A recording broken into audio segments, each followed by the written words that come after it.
하나님 감사합니다. 오늘 함께 모여서 또 레위기 마지막 강의를 할 수 있도록 인도하시는 데 감사합니다. 저희들에게 지혜 주셔서 오늘의 말씀이 우리에게 잘 이해되게 하시고 또 이 말씀 따라 살아갈 수 있는 힘을 우리에게 주시옵소서. 감사드리며 예수님의 이름으로 기도합니다. 아멘. 감사합니다. 제가 오늘 나눠드린 세 가지의 핸드아웃은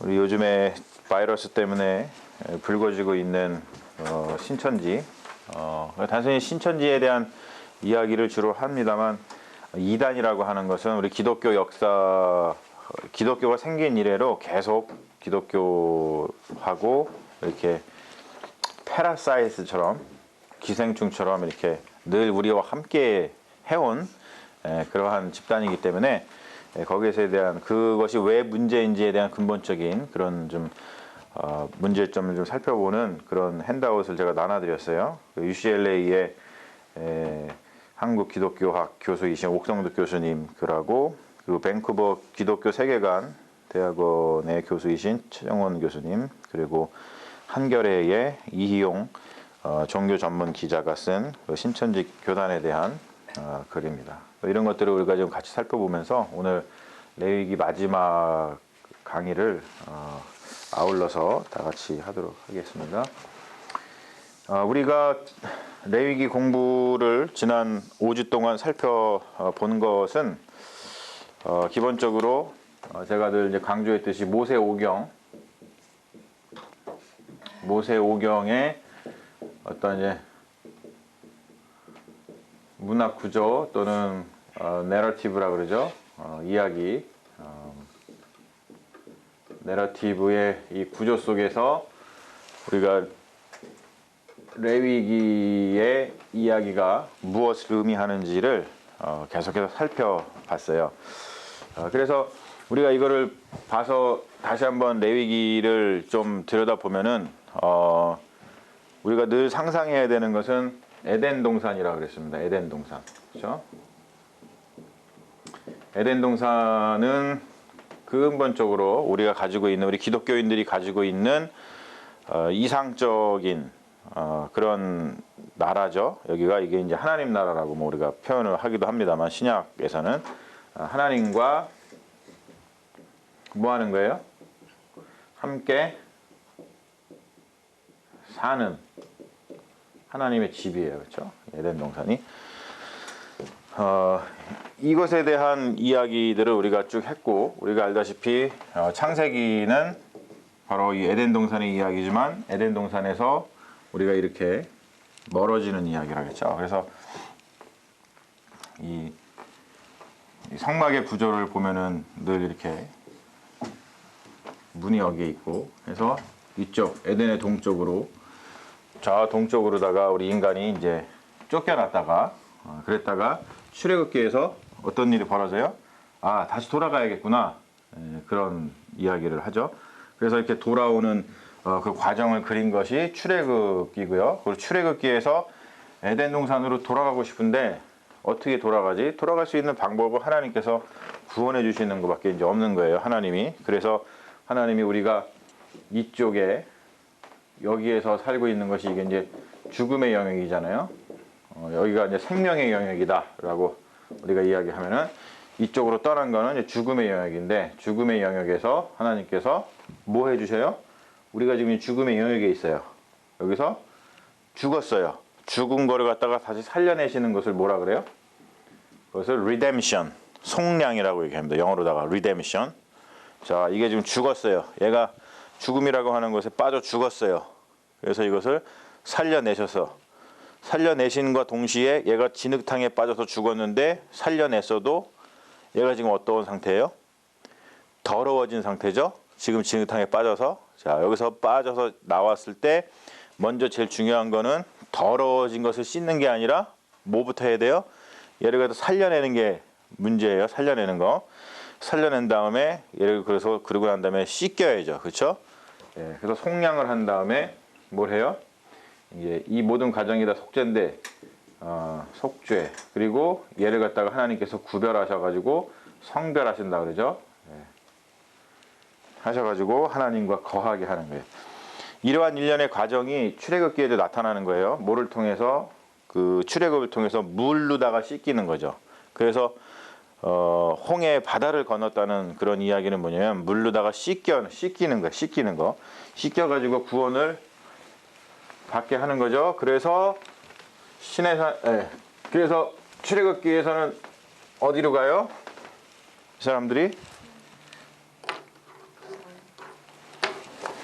시내산으로 올라가는 거예요. 시내산. 자, 시내산은 상상력을 가져야 된다 그랬어요. 이 시내산이 뭐예요? 이렇게.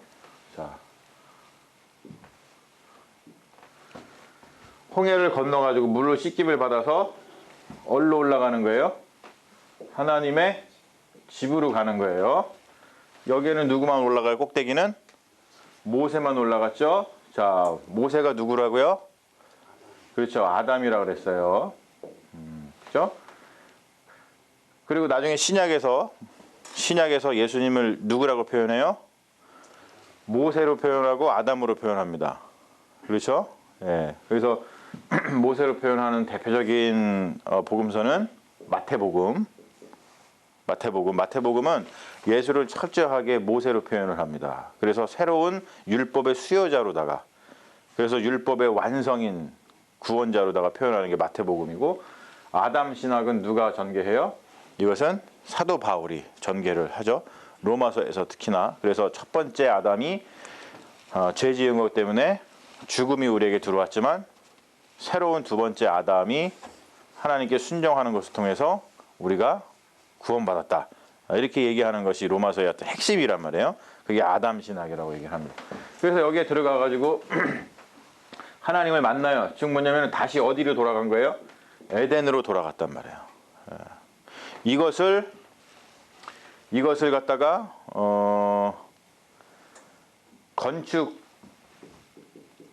건축적으로다가 영속화시킨 거. 왜냐하면 신의 산에서의 하나님 경험은 일회적이잖아요.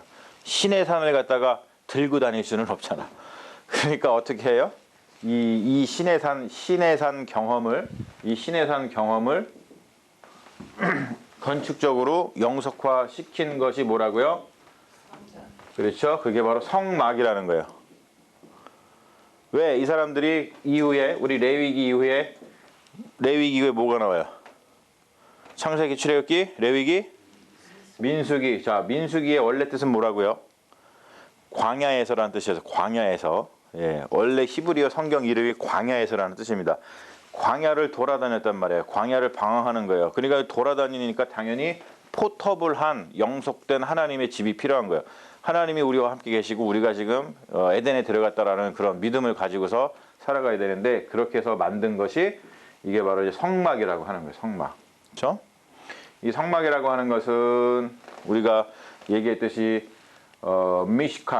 미시칸이라고 하는 의미로 쓰이면은 하나님의 집이라는, 거처라고 하는 뜻이지만, 오헬 모헤드라고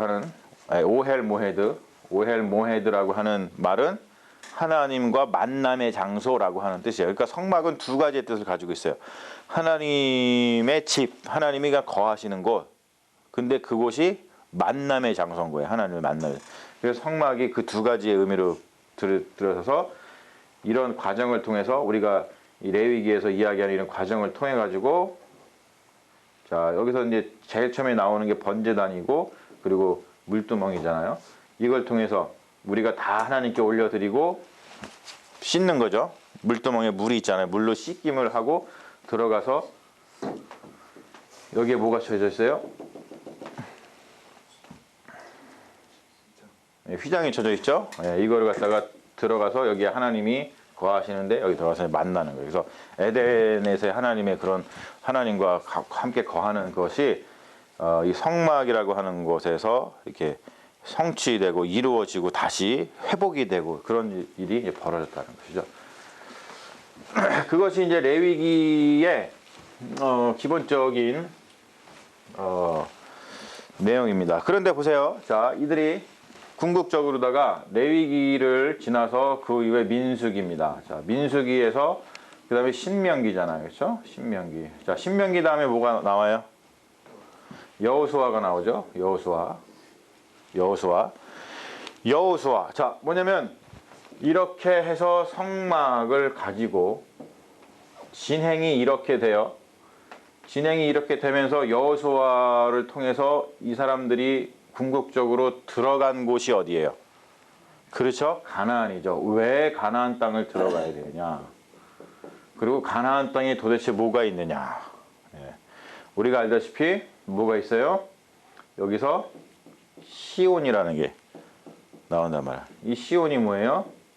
예루살렘인데 이 시온이라고 하는 예루살렘에 뭐를 지어요? 성전을 지어요. 그렇죠? 성막이 아니라 성전은 그냥 픽스 돼 있는 거예요. 성막은 움직이는 거지만 이거는 거기에 그냥 픽스 되어 있는 거예요. 근데 이 성전을 시온산에 지는데 이 산이 창세기에 나오죠. 무슨 산이에요? 그렇죠. 모리아 산입니다. 누구를 바쳤던? 아브라함이 이삭을 바쳤던 바로 그 모리아 산이 시온산이 돼서 거기다가 성전을 짓는 거예요. 이게. 그러니까 창세기에서 이미 하나님께서 아브라함, 그렇죠? 믿음의 조상인 아브라함을 통해서 성전을 짓는 그 자리를 해놓은 거죠. 그 말은 뭐냐면은 거기서 하나님과 만나는 거. 다시 에덴의 어떠한 에덴 동산이 회복되는 거예요, 이게. 예. 그래서 이렇게 진행이 된다는 것이죠. 자. 그런데 우리가 이제 볼 것은 뭐냐면 이 예루살렘의 시온산은 어디에 있는 거예요? 지상에 있는 겁니다. 땅에 있는 거예요. 그렇죠? 근데 우리에게는 어떠한 의미가 있냐면 이 시온산이 지상에 있는 것이 어디에 있는?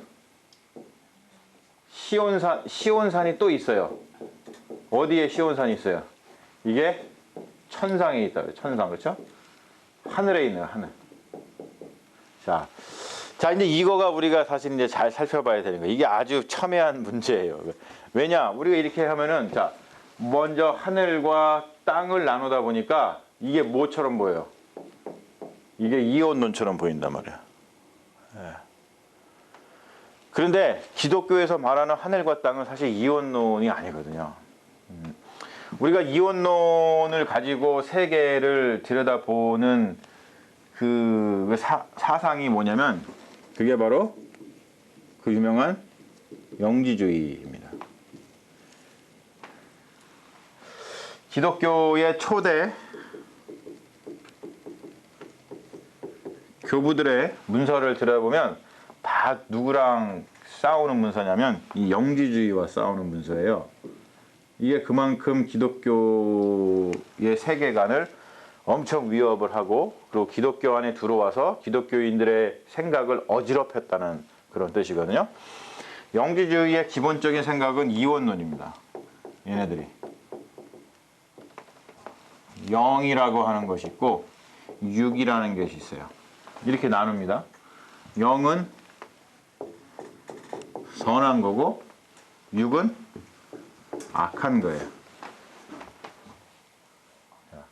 근데 이게 왜 문제가 되죠? 여러분들이 생각할 때 이 말이 맞아요, 틀려요?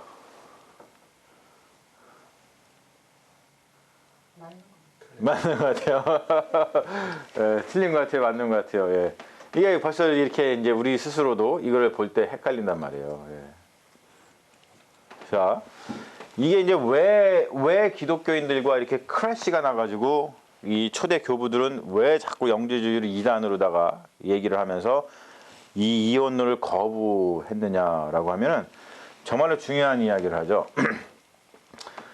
우리는 창세기의 하나님을 믿죠. 그렇죠? 그리고 창세기의 하나님이 어떤 하나님이에요? 우리가 믿는 하나님은 어떤 하나님이에요?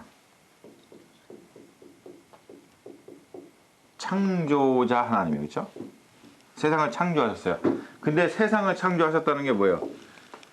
이게 이제 물질이거든요. 육은 물질이에요. 이 물질 세계를 다 창조하셨잖아요. 물질 세계, 보이는 거나 보이지 않는 거나 창조하셨다. 그래서 그러한 것을 이러한 생각들을 배격하기 위해서 나중에 니케아 공의회에서 니케아 신경이라든지, 그리고 나중에 또 콘스탄티노플 신경이라든지 이런 것에서 그 하나님이 어떤 분이신지를 고백할 때 seen, unseen things 이런 얘기를 해요. 그게 뭐냐면은 보이는 거나 보이지 않는 거나 모든 것을 다 하나님께서 창조하셨다 이렇게 고백을 하는데, 그 이유가 뭐냐면 이것 때문에 그렇습니다. 보이지 않는 영이나 영의 세계나 보이는 물질의 세계나 다 하나님이 창조하셨다라고 하는 것이 우리 기독교의 신앙 고백이에요. 그런데 이들은 물질은 악하다고 생각을 한 거예요. 그러다 보니까 우리 기독교에서 고백하는 창조자 하나님, 창세기에서 말하는 창조자 하나님은 악한 신이에요, 선한 신이에요? 네? 악한 신이 되는 거예요. 아니 보세요. 얘네들이 생각하기에 물질은 악하다고. 근데 그 물질을 창조한 사람이 우리 기독교의 하나님이라 그러는 거예요. 그러면 당연히 악한 거예요. 그리고 이 영지주의자들이 생각할 때에 우리는 창조자 하나님하고 구원자 하나님하고 달라요, 같아요. 우리는 같잖아요. 그렇죠? 근데 얘네들은 창조한 신이 있어요. 근데 이 신은 물질을 가지고 창조를 하고 그렇기 때문에 저등한 신이야. 그리고 여기에 있는 신은, 이거는 무슨 신이냐면 이게 구원자 신인데, 이 신은 굉장히 고등 신인 거예요. 그래서 이들이 말하는 구원은 뭐냐면 악한 물질 세계를 벗어나서 영적인 세계로다가 들어가는 것이, 그게 구원이라고 이야기를 합니다. 근데 보세요. 이 이야기는 여러분들이 별로 거부감이 없죠. 왜 거부감이 없는지 아세요? 그냥 2000년 역사에서 이 이야기가 전혀 기독교의 신앙이 아닌데 계속 이것이 우리 기독교의 신앙을 괴롭혔어요. 그게 구원인지 알았어요. 근데 이게 굉장히 큰 문제를 안고 있습니다. 어떤 문제를 안고 있냐면 어디 가서 문제가 발생할까요? 가장 큰 문제. 이러한 생각, 물질이라고 하는 것은 악한데 여기로부터 이렇게 구원받는 것이 이게 구원이다라고 하는 이 영지주의의 생각이 정말로 받아들일 수 없는, 우리 기독교 입장에서는 정말로 받아들일 수 없는 중요한 사건이 있습니다. 그게 뭐죠? 그렇죠. 예수 그리스도요. 예수 그리스도의 무슨 사건? 그렇죠. 성 육신 사건. 영지주의적인 생각을 가지고 있는 사람들이 이거를 보면 말이 안 돼. 성육신은 무슨 말이에요? 이게 성육신이 무슨 뜻이죠? 그렇죠. 하나님이 물질, 육신, 이것을 입었다는 뜻이에요. 우리와 같이. One of us. 얘네들이 보기엔 말이 안 돼. 말이 안 되죠. 그렇죠? 그러니까 영주주의자들은 그래도 기독교 신앙이라는 것을 그래도 좀 받아들이기 위해서 무슨 얘기를 할까요? 그렇죠. 그게 유명한 도세티즘이라고 하는 유명한 그 이단의 생각입니다. 그걸 갖다 우리나라 말로 가현설이라 그래요. 육신을 입고 왔기로 하는데 가짜로 입었다는 거예요. 진짜가 아니라. 네. 가짜로. 나름대로 자기들의 생각을 가지고 기독교를 받아들이려고 노력을 했는데, 초대 교부들, 정통 기독교 신학을 표방하는 정통 교부들은 이 사람들의 이러한 생각을 다 거부합니다. 네. 아니라는 거예요. 창조자 하나님하고 구원자 하나님하고 같다는 거예요. 그리고 하나님이 예수 그리스도의 사건은 하나님이 물질, 육신을 입고 이 땅에 온 거기 때문에 만약에 육신이 악한 거라고 한다면 그러면 악한 육신을 입은 신이 어떻게 구원자가 될 수 있겠어요? 악한 사람이 어떻게 구원자가 돼요? 그렇죠? 그거는 논리적으로 맞지가 않는 거예요. 예? 그래서 그거를 다 거부합니다. 다 거부하는 거예요. 자, 그리고 또 한 가지, 이거가 이제 뭐하고 나중에 이제 또 엮이냐면, 부활 논쟁하고 엮여요. 자, 우리 기독교는 뭐의 부활을 이야기해요? 몸의 부활. 여러분, 되게 중요한 거예요. 우리 기독교는 몸의 부활을 이야기해요. 몸의 부활. 그런데 영지주의는 몸의 부활을 당연히 거부하겠죠. 왜? 아니, 악한 거를 갖다가 버려야지. 왜 악한 게 다시 부활을 해? 그 몸에서 우리가 이제 예전부터 우리 인간에 대해서 이 연구했던 철학자들이며 모든 종교 사람들이 우리 인간을 구성하는 세 가지의 요소가 있었잖아요. 영혼, 그리고 마음, 그렇죠? 자, 이건 soul, 이거는 mind, 그리고 또 한 가지는 몸, body. 이 세 가지는 우리는 soul, mind, body로 구성되어 있어요. 그런데 우리 기독교인들도 구원이라는 것을 얘기할 때 이 세 가지에 대해서 우리가 구원에 대한 이야기를 해요? 아니면은 여러분 구원할 때 무슨 구원 그래요, 우리가? 예? 뭘 붙여요, 그 앞에다가? 영혼 구원을 붙이죠, 영혼 구원. 예. 영혼 구원. 영혼 구원 외치면은 이거는 어떻게 보면 무시되는 거야. 우리의 마음, 우리의 몸은 뭐 어떻게 되든 상관없어. 예. 영혼만 구원되면 돼. 지금 네 마음이 지옥에 가 있고 네 육신의 몸이 지옥처럼 돼 있어도 영혼만 구원받으면 되는 거니까 네 마음하고 네 몸은 신경 안 써도 돼. 예. 우리 이렇게 잘못 생각한다고요? 근데 영지주의자들이 그랬다는 거야. 초대 교부들이 터툴리안이라든지 아니면은 이레나이우스 이런 분들의 글을 읽어보면은 영지주의를 배격하면서 이런 이야기를 하면서 가장 첫 번째로 그 이레나이우스 같은 경우는 이야기하는 게 뭐냐면 영지주의의 사상은 무엇보다도 우리 인간의 윤리의 기반이 될 수 없다고 얘기를 합니다.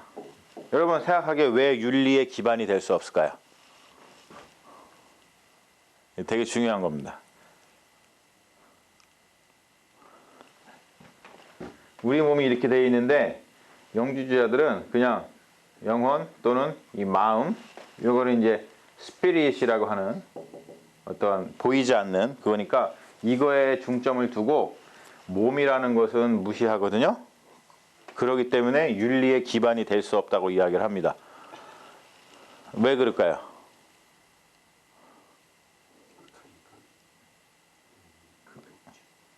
악하니까. 그렇죠? 두 가지로 흘릴 수 있기 때문에 그래요. 두 가지로다가. 뭐냐면 지금 얘기했듯이 영지주의자들이 이야기하는 영혼과 마인드, 특별히 이걸 누스라고 얘기를 하거든요. 그 헬라어로다가 누스, 마인드, 여기를 강조하는 영지주의자들의 생각이 어떻게 흐르게 되냐면 첫 번째는 아주 지독한 금욕주의로다가 흐르게 돼요. 몸은 악한 거기 때문에 제어해야 돼. 너 밟는 거지. 어디 고개를 들어 하면서 막 몸을 갖다가 학대하는 거예요. 그렇죠? 악하니까. 우리는 되게 악하면 학대하고 없애줘야 될 거라고 생각하잖아요. 예.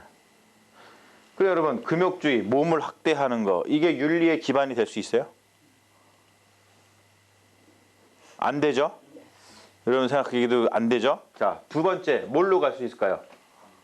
그렇죠. 그냥 육체를 포기하는 거예요. 왜?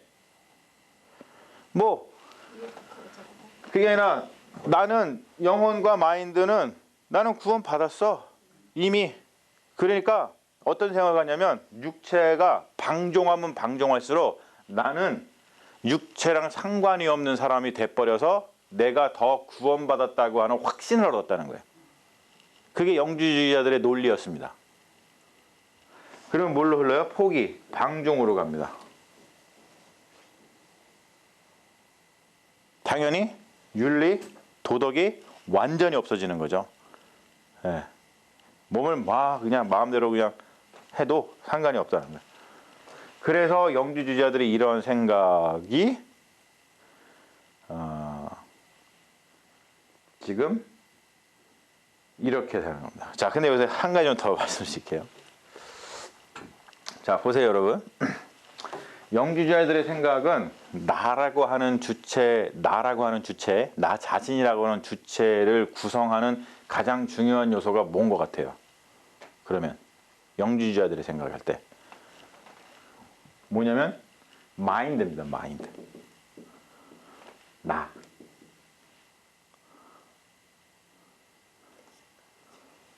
예. 근데 이게 왜 중요하냐면요. 제가 이걸 가치 논쟁을 펼리려고 하는 게 아니에요. 요즘에 젠더 이슈가 있죠. 동성애자들이 자기들의 젠더를 옹호하기 위해서 끌어다 쓰는 사상이 뭔지 아세요? 그게 영주주의입니다. 왜요? 내가 구성하는 건 누구예요? 마인드 나라는 거예요. 그래서 내 생각에 내 마인드가 나는 남자야. 그러면 몸을 어떻게 할 수 있어요? 어떻게 할 수 있어요? 내 마음에 맞게 바꿀 수 있는 거예요. 그러니까 몸이 뭐가 되냐면 도구가 되는 거야. 나라고 하는 것을 그냥 담고 있는 도구가 되는 거예요. 그러니까 여러분 단순히 우리가 이거를 반대할 때 이런 거를 반대할 때 우리는 그냥 단순하게 생각할 때 레위기에서 동성애 하지 말라고 했으니까 동성애 하면 안 된다라고 우리는 그냥 단순하게 얘기하지만 그거는 굉장히 좀 일차적으로다가 동성애를 반대하는 거고, 그리고 이 동성애 하는 사람들도 그것을 가지고서 이렇게 뭐 갈등을 하는 게 아니고 과연 나라고 하는 이 주체가 뭘 통해서 나아지를 고민하는 거예요. 근데 그 고민은 옛날부터 있었다는 거죠. 태고 쪽부터 있었다는 거예요. 마인드, 소울, 이게 난가? 아니면은 이거 상관없이 몸, 이게 난가? 아니면은 마인드, 몸, 이 모든 게 난가? 근데 우리 기독교는 뭐라고 고백을 하죠? 하나님이 영혼도 주시고 우리 마음도 주시고 모두 주셨어요. 우리의 몸도 주셨다고 생각을 한단 말이에요. 그러다 보니까 근본적으로 이런 생각에서 컨플릭트가 사실은 나는 거죠. 나라고 하는 아이덴티티를, 나라고 하는 정체성을 뭘로 구성을 하는 거지? 영주주의적인 생각이 단순히 종교에서만 지금 워킹을 하고 있는 게 아니고요. 물론 이제 제가 지금 이거를 가치 평가를 해가지고 나쁘다, 그르다 차원에서 지금 그 젠더 문제를 말씀드린 게 아니고요.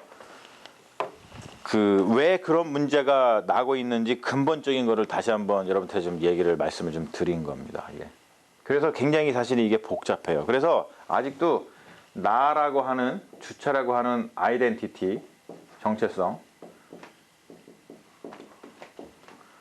뭐가 나를 나 되게 하는가라고 하는 것에 대한 이 싸움은 이게 아직 끝나지가 않았어요. 참 어려운 문제입니다, 이게. 예. 예. 그래서 지금 뭐 이렇게 막 지금 이렇다 저렇다 결론을 내기가 참 이렇게 애매한 이제 그런 문제라고 하는 거죠. 자, 그런데 어쨌든 우리 기독교가 이야기할 때 하늘이 있고 땅이 있는데 이것은 영지주의에서 얘기하는 이원론적인 생각이 아니라는 거예요. 그렇죠? 하늘은 하나님의 영역이고 땅은 어떤 뭐 땅도 하나님의 영역이죠. 근데 우리가 이것을 좀 구분하는 이유는 하나님의 어떤 거룩과 우리 레위기에서 봤듯이 어떤 속됨의 영역 이런 것들을 갖다가 구분하기 위해서 그런 겁니다. 어떤 죄의 개념으로. 그래서 기독교의 궁극적인 구원은 뭐냐면 거기도 제가 써놨습니다만 땅과 하늘의 구분이 없어지는 것을 구원이라 그래요. 그래서 예. 그 말은 뭐냐면 자 거기 보시면 제가 써놨죠. 여기 보면은 자 어떻게 성자는 우리가 하나님의 천상의 처소로 들어가는 것을 가능하게 하는가. 그래서 하늘과 땅의 이분법의 종결이라는 말을 써놨죠. 그래서 구원이라고 하는 것은 즉 뭐냐면 성자가 이룬 것은 뭐냐면 하늘과 땅의 이분법적인 그런 것을 종결시킨 거예요. 그러니까 거룩한 것과 그러니까 속된 것, 우리가 이 제의법에서 우리가 살펴봤듯이 속된 것, 그것에 대한 구분이 사라져 버리는 거예요. 네. 그래서 장차 하늘이 땅으로 내려올 때까지 성자는 땅이 하늘로 올라가는 길을 열어놨다라고 하는 것이죠. 그래서 지상의 시온산이 천상의 시온산으로 가는 거예요. 그게 예수 그리스도가 하신 일입니다.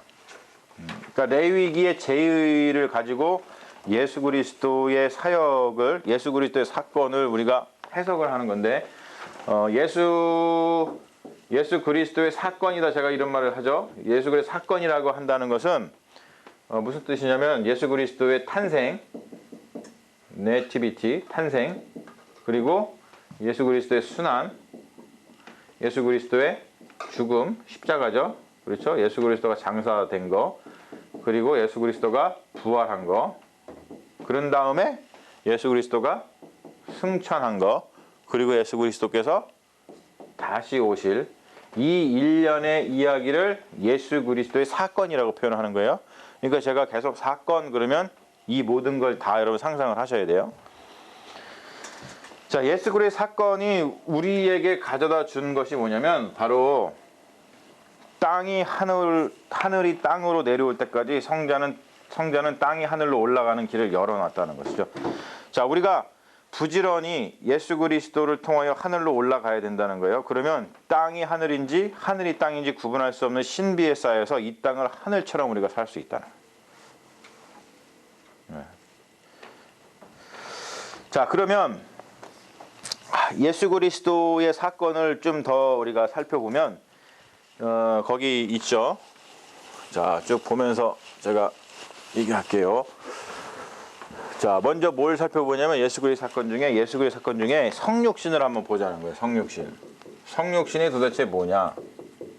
이거를 레위기의 제의 신학으로다가 예수 그리스도를 해석을 하는 거예요. 자, 성육신은 한마디로 해서 하나님의 새로운 거처가 되는 거야. 자, 그 말은 뭐냐면 예수 그리스도께서 무엇이 된다는 뜻이에요? 성전이 된다는 뜻이죠. 그렇죠? 예수 그리스도께서 성전이 된다는 뜻이에요. 그래서 복음서를 보면요. 왜 이 말을 하냐면 복음서를 보면 이런 식으로다가 표현을 합니다. 예수님이 계속해서 뭐 해요? 성전을 뭐 하죠? 성전을 그렇죠. 허물어요. 예수님이 그 말 하잖아요. 너희들이 성전을 허물라. 그러면 내가 3일 만에 성전을 다시 세우겠다 그래요. 그 말의 속뜻이 뭐냐면은 자기 자신이 성전이 되어가는 거예요. 자기 자신이. 이 성육신이라고 하는 사건을 통해서 예수 그리스도께서 하시고자 하는 일은 뭐냐면 예수님이 성육신은 뭐냐면 하늘에 있다가 성육신은 땅으로 내려왔다는 뜻이거든요. 땅으로 내려온 이유는 뭐냐면, 즉 성육신 하신 이유는 뭐냐면 우리를 어디로 데려가려고? 하늘의 거처로 데려가려고 하는 거예요. 아버지의 품으로, 아버지의 품에서 나왔잖아요.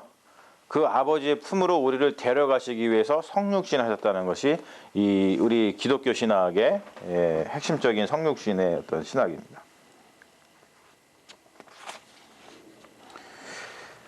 자, 이게 보면은, 자, 보세요. 여기 이제 제가 써놨습니다만, 요한복음 1장 15절에 보면은 이런 말을 하죠. 그럼 그 말이 무슨 얘기냐면, 진실로 진실로 너희에게 이르노니 하늘이 열리고 하나님의 사자들이 인자 위에 오르락 내리락 하는 것을 보리라. 자, 이거 그냥 요한복음의 말씀이죠. 그렇죠? 근데 여러분 구약 성경을 아시죠? 구약 성경을 아시는 여러분, 요 말을 들으면은 무슨 이야기가 생각이 나세요? 그렇죠? 야곱이 누구를? 형 에서를 피해서 어디로? 하란 땅, 삼촌이 있는 라반 삼촌이 있는 하란 땅으로다가 도망치다가 중간에 어디서 그냥 어딘가에서 잤어요. 잤는데 밤에 뭘 봐요? 꿈을? 사다리를 타고 천사들이 오르락 내리락 하는 것을 봅니다. 그래서 아침에 잠에 깨어서 뭐 해요? 제단을 쌓아요. 하나님께 예배를 드렸다는 뜻이에요. 그리고 이곳의 이름을 뭐라고 붙여요? 벳-엘이라고 붙입니다. 자, 벳이라고 하는 것은 집이라고 하는 뜻이고, 엘이라고 하는 것은 하나님이라는 뜻이에요. 하나님의 집이라고 하는 뜻입니다. 그렇죠? 그래서 베델이 하나님의 집이에요. 자, 벳이 들어가면 다 집이라는 뜻이에요. 벳 들레헴, 빵 굽는 집, 뚜레쥬르. 다 그래요, 이게. 자, 그래서 보세요. 여기가 하나님, 이 하늘과 땅을 오르락 내리락 하는 곳에서 하나님의 집으로 올라갔다라 그래갖고 하나님의 집이라 지은 거예요. 그거를 지금 예수가 얘기한단 말이에요. 그 말은 뭐냐면 자기가 뭐라는 뜻이에요? 하나님의 거처가 된다는 뜻이 이게. 제일신학적인 입장에서.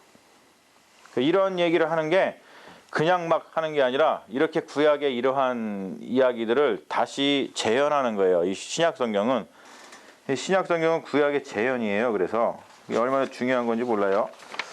자, 이쪽으로 넘어가셔서 보면은, 자, 넘어가서 우리가 한번 질문을 해보죠. 예수님의 궁극적인 사역이 무엇인가를 우리가 이제 봐야 돼요. 우리가 이제 이거가 여러분들이 그냥 여태까지 생각했을 때 예수의 사역이 뭐라고 생각하셨어요? 예수의 사역. 그렇죠? 구원이에요, 구원. 그냥 구원이라고 얘기를 해요, 구원. 십자가에서 죽으셔서 그 피로 그냥 우리를 구원하신 거라고 생각을 합니다.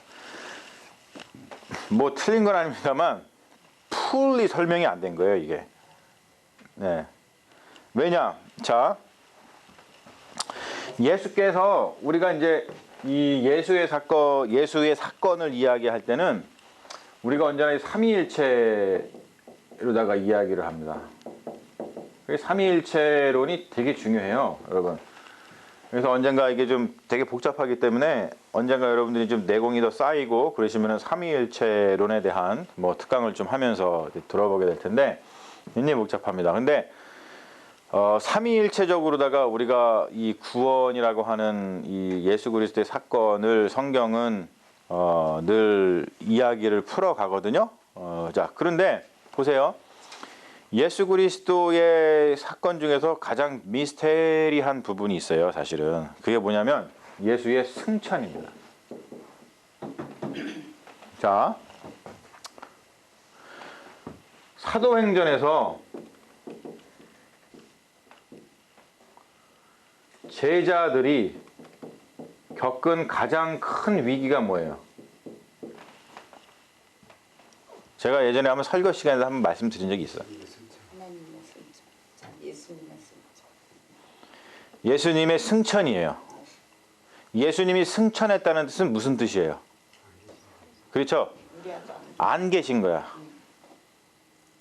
아버지가 계시다가 집안에 아버지가 안 계시니까 어려움이 닥치잖아요. 그런 것처럼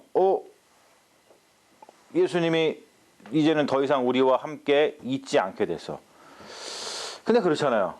야, 어떻게 그럴 수 있지? 뭘 느낄까요? 예수님이 우리하고 같이 있어야지 이게 더 힘이 나고 뭔가 되는데 예수님이 떠나버렸어. 그래요. 그러면 제자들은 남아서 무슨 감정을 느낄까요? 그렇죠. 예, 그런 거.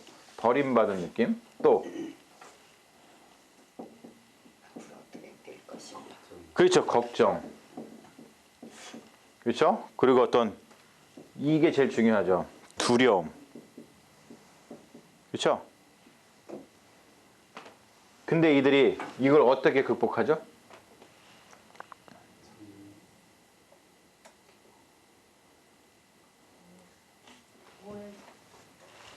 하나님 예수님 가실 적에 모여서 마가의 다락방에 그렇죠? 근데 자 보세요. 우리가 좀 근본적으로 생각해 보자는 거예요. 그들이 그렇게 마가의 다락방에 모여서 예? 그렇게 지금 시장님 기도 말씀도 나왔었는데 기도를 하면서 그 다락방에 모여서 당연히 이제 두렵고 떨리니까 사람들이 두렵고 떨리면은 지금도 그렇지만 막 나돌아다니지 않잖아요. 예. 근데 그러면서 그들이 거기에 모여서 그렇게 기도하며 예배하며 할 수 있었던 근본적인 이유는 뭐예요? 바로 믿음 때문인 거예요. 뭐에 대한 믿음? 그렇죠. 예수 그리스도의 약속 때문에 그래요. 자, 무슨 약속을 하셨어요? 재림의 약속. 성령을 보내주시겠다는 약속이에요. 네. 제가 이거를 좀 헷갈리는데 6강에서 이 이야기를 했는지 5강에서 했는지 보세요. 계시라고 하는 거 5강에서 했나요? 계시가 중요하다 그랬죠. 예, 이게 우리 기독교는 영지 깨달음으로다가 구원을 받는 게 아니고 뭘로 구원받아요? 우리는 믿음으로 구원받는다 그랬어요. 예, 믿음으로. 여러분, 우리가 성경 공부하는 이유가 뭐예요? 공부하는 이유가 뭐예요? 많은 분들이 제가 공부하자 그러니까 무슨 뭐 지식을 쌓자 그러시는지 아는데 성경 공부하자는 얘기는 지식을 쌓자는 얘기가 아니에요. 그럼 우리가 영지주의로 가는 거예요. 뭔가 지식을 쌓아가지고 뭔가 깨달음을 얻어가지고 구원받는다? 그게 아니죠. 뭐를 알기 위해서 그래요? 하나님의 약속이 무엇인지를 알기 위해서 하는 거예요. 하나님의 약속을 알아야지만 우리 안에 뭐가 생겨요? 믿음이 생기는 거예요. 그 하나님의 약속을 믿는 믿음으로다가 구원받습니다. 그게 우리의 구원이에요.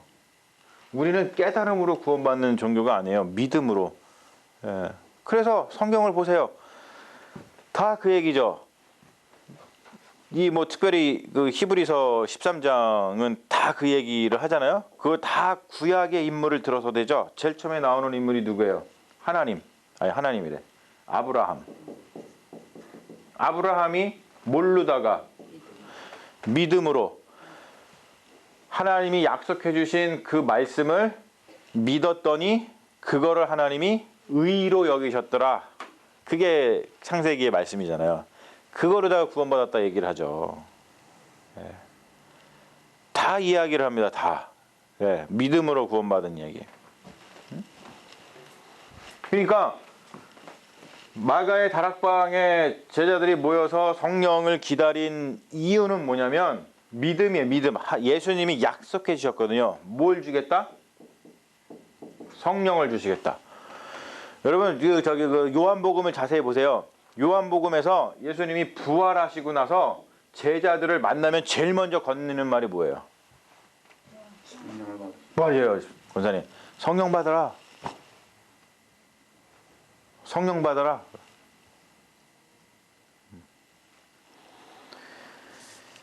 자, 그래서 중요한 질문인데 예수가 단순히 부활만 하는 게 아니라 예수가 승천을 한단 말이에요. 떠나신단 말이에요. 하늘로다가 아버지가 계신 아버지의 품으로다가 다시 돌아가요. 근데 그냥 돌아가고 마는 게 아니죠. 아버지의 품으로 다시 돌아가시고 하늘로 승천하시는 것이 왜 중요한 거? 왜 중요하냐면 그렇게 하셔야지만 뭐가 오니까 성령이 온단 말이에요. 이게 삼위일체의 역사인데요. 이게 왜 중요하냐면 성령이 오셔야지만 그 성령의 충만함 안에서 우리가 뭘 충만히 받냐면 예수를 충만히 받을 수 있어요. 이 굉장히 삼위일체의 역사의 신비인데요. 성령이 우리한테 와야지만, 근데 그 성령을 누가 줘요? 예수님이 주신단 말이에요. 성령을 예수님이 주시는데 주시는 그 성령님을 우리가 받으면 그 성령님이 누구를 주시냐면 예수 그리스도를 우리에게 줘. 되게 희한하죠. 그러니까 예수 그리스도가 여기에 계시면 영어로 표현하면 among us야. 우리들 가운데 계신 거야. 그런데 예수가 승천하시고 성령이 우리 안에 오시면 이게 바뀌어요. 영어로다가 within us로 바뀌어요. 네. 우리 안에 계신 분. 그래서 예수를 충만하게 우리에게 주셔가지고 우리가 어디로 예수와 함께 갈 수 있도록 아버지의 거처로 갈 수 있도록 해주시는 것이 성령의 능력이라는 거예요. 그래서 예수가 떠나가는 게 중요한 거예요. 승천이 그래서 중요한 거예요. 승천의 의미는 그런 의미를 가지고 있습니다. 예, 삼위일체의 역사 속에서 이게 되게 신비로운 어떠한 기독교의 그 구원의 그 경륜입니다.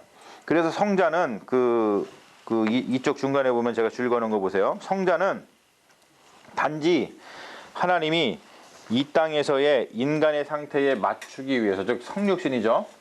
그것을 하기 위해서 단순히 내려온 것이 아니라 인간을 하늘의 하나님의 상태로 들어올리기 위해서, 자, 이것을 새로운 출애굽이라 그러죠. 새로운 출애굽. 그렇죠? 새로운 출애굽 하기 위해서 내려왔다라 그래요. 자, 하늘의 상태로 올리기 위해서. 즉 뭐냐면 하나님과 연합인 거예요. 일치가 되는 거예요. 이거 갖다가 영어로다가 deification이라고 합니다. deification. 그리고 우리나라 말로는 신적으로 변한다. 신화라는 말을 씁니다. 이 상태가 이게 구원인 거예요.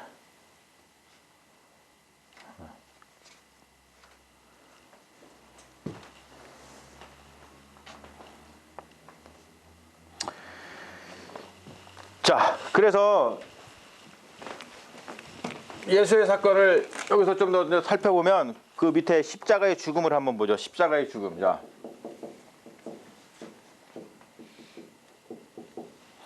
십자가의 죽음은 새로운 유월절인데 정말로 중요한 이야기를 하는 단락이라고 써놨죠.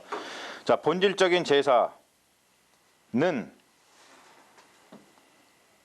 본질적인 제사로서의 올림 제사. 자, 십자가에서 예수 그리스도께서 돌아가셨어요. 이렇게 십자가에서. 근데 이거를 갖다가 우리가 제사의 가장 기본이 올림 제사라 그랬죠. 올림 제사가 영어로다가 burnt offering. 그렇죠? 번제라 그랬어요. 번제인데 올림 제사라는 말이 되게 좋다 그랬죠. 영어는 burnt offering, 번제. 자, 번제로서 본질적인 제사는 하나님에 대한 철저한 봉헌과 총체적인 순복을 나타내는 것이에요. 자, 되게 중요하죠. 우리가 제사를 드린다는 것은 다른 뜻이 아니에요. 하나님께 우리를 다 올려드린다는 거예요. 봉헌. 그리고 하나님께 완전한 순복의 의미입니다. 여러분, 이거가 우리가 예배라고 하는 것을 굉장히 오해하면 안 돼요. 우리는 예배를 드릴 때 많은 분들이 오해하시죠. 예배를 드릴 때 대개 거래로 생각을 하는 경우가 있어요. 그렇죠. 내가 하나님께 이거를 드릴 테니까 하나님은 내가 원하는 이거를 주세요. 그렇죠. 자, 이거는 기독교의 신앙이 아닙니다. 예, 이거는 뭐 전형적인 뭐 우리 그냥 민간의 그런 기복신앙인 거죠. 예배라고 하는 것, 번제, 모든 걸 올려드린다고 하는 것은 봉헌하는 거예요. 내가 순복하는 거예요. 나 자신을 완전히 순종하는 겁니다. 이게 하나님의 말씀을 믿겠다는 것이죠. 여러분, 믿는다는 것은 뭐냐면 순종을 낳아요. 믿으니까 순종을 낳습니다. 자, 이것이 우리 누가복음에서 누구한테 이루어지죠? 누가복음 처음에 나오는 이야기. 그렇죠? 마리아에게서 이루어져요. 자, 보세요. 마리아가 하나님의 말씀을 받았어요. 그렇죠? 하나님의 말씀을 받았어요. 무슨 말씀을 받았어요? 너 처녀지? 근데 너 애 낳을 거다? 이게 그 말씀을 받으면 이게 좀 이상한 말이 돼요? 네? 마리아와 똑같은 그 말씀을 사실 받은 게 창세기에서 누구예요? 사라예요, 사라. 왜요? 사라는 태가 끊겼어요. 근데 자꾸 뭐라 그러세요? 하나님이? 그러니까 여러분, 우리 인간의 생각과 하나님의 저 말씀은 정말로 차이가 있죠. 이게 이렇게 말씀을 주시는데 자꾸 아브라함이 하나님 말씀을 안 믿었어요. 순종을 안 했잖아요. 순종을 안 하니까 어떤 일을 합니까? 인간적인 일을 하죠. 그렇죠? 그래서 어떤 일을 해요? 그렇죠. 사라의 몸종인 하가를 통해서 애를 낳아요. 누구야 얘가? 이스마엘. 그걸 드리면서 하나님, 얘가 그거 맞죠? 하나님 뭐라 하세요? 아니야. 또 하죠. 또 누구를 해요? 아브라함이 자기 종 엘리에셀 걔를 갖다가 얘한테 다 드릴게요. 얘 맞죠? 근데 얘도 아니라 그래. 뭐 어떻게 하라는 거야? 벌써 내 아내는 태가 끊겼는데. 에? 사라가 내가 보기엔 거의 지용자 권사님 많이 되거든. 근데 오늘 아테나 권사님한테 하나님이 야 너 애 낳을 거다 그러면은 이게 참 그죠? 갑자기 축하할 일이야 이게. 갑자기 마리아가 이른단 말이에요. 근데 이거를 마리아도 그렇고 아브라함도 그렇고 믿었다 그래. 하나님의 말씀을 믿었다 그래요. 그러니까 순종하잖아요. 마리아가 순종하잖아요. 믿는다는 것은 순종한다는 뜻이거든. 그 말은 다말을 표현해서 우리가 예배를 드린다. 내가 하나님께 올림 제사를 드려 예배를 드린다는 것은 하나님 말씀하옵소서 내가 그 말씀에 순종하겠습니다라는 순복의 의미를 갖는 거예요. 이게. 그렇게 하나님의 역사가 일어나는 곳에 뭐가 꽃피어요? 생명이 일어나는 거예요. 다른 말을 표현해서 구원이 일어나는 거예요. 하나님의 말씀이 아니고 하나님의 말씀에 순종해서 하나님의 말씀이 이루어지는 게 아니고 인간의 생각과 인간의 행동이 이루어지는 것에는 뭐가 나와요? 여기는 죄와 죽음이 나오는 거예요. 그래서 하나님의 말씀에 순종하는 게 왜 중요하냐? 바로 이래서 중요한 거죠. 자, 보세요. 일이 어떻게 벌어지는가. 그러므로 예수가 겟세마네 동산에서 깊은 고뇌입니다. 고뇌. 고대가 아니라 고뇌예요. 거기 오늘 받으신 분 그 오타를 하나 고치세요. 그거. 저는 너무 멋진 말씀이라 생각하는데요. 예수가 겟세마네 동산에서 깊은 고뇌 속에서 밤새도록 기도한 것은 에덴 동산에서 아담이 제멋대로 행동하다 실패한 것과 반대되는 것이었을 뿐 아니라 예수가 레위기적인 제의를 성취했다는 것을 보여준다는 거예요. 자, 아담하고 예수가 비교가 되고 있죠. 아담은 어디에 있었어요? 에덴 동산에 있었고 예수도 올리브 동산에 있었어요. 그 동산에서 기도하셨다는 뜻이 뭐냐면 아담으로서 에덴 동산에 있었다는 뜻을 이렇게 형상화시키는 거예요. 그게. 그런데 이 아담은 여기서 자기 멋대로 행동하다가 즉 뭐냐면 하나님 말씀에 순복 순종을 안 했어요. 자기 자신을 온전히 올림 제사로 올려드리지를 못했다는 뜻이에요. 그러다 보니까 어떤 일이 벌어졌어요? 죄를 낳았어요. 사망, 죽음이 들어왔어요. 자, 그런데 예수 그리스도께서는 겟세마네 동산에서 뭐 하셨어요? 순종하셨죠. 순복하셨죠. 그렇죠? 그러니까 어떤 일이 벌어져요? 죄가 아니라 구원, 생명이 여기서 나온단 말이에요. 그래서 제의적인 의미에서 예수의 삶 자체가 어떻게 가고 있어요? 예수의 삶 자체가 점점점 성화되어 가는 거예요. 자, 우리가 알다시피 여러분, 자 보세요.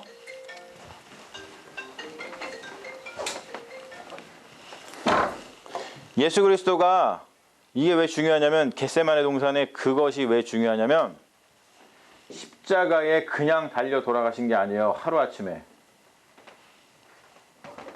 그렇죠. 우리가 성막에서 제물로다가 드려질 때 여기에 양을 데리고 오는데 아무 양이나 그냥 막 바쳐요? 아니죠? 어떤 양을 바쳐요? 순결한. 그렇죠. 순결한 양이에요. 구별된 양을 바칩니다. 다른 말로 표현해서 성화된 양을 바치는 거예요. 이게. 그 말은 뭐냐면 예수께서 겟세마네 동산에서 성화되어 갔다는 뜻은 뭐냐면 십자가에 달려서 제의적인 죽음을 죽기에 합당한 어린 양이 되었다는 뜻이에요. 이게 되게 중요한 그런 것이죠. 자, 이것이 무엇을 의미하는지 굉장히 깊은 묵상이 필요하고요. 자칫하면서다가 정말 재미없는 종교적인 삶으로다가 빠지는데 우리가 이런 거 잘못 알면은 신천지 이단에서 보듯이 종교적 신념의 노예가 됩니다. 자, 여기서 이제 잠깐 신천지에 대한 얘기를 하죠.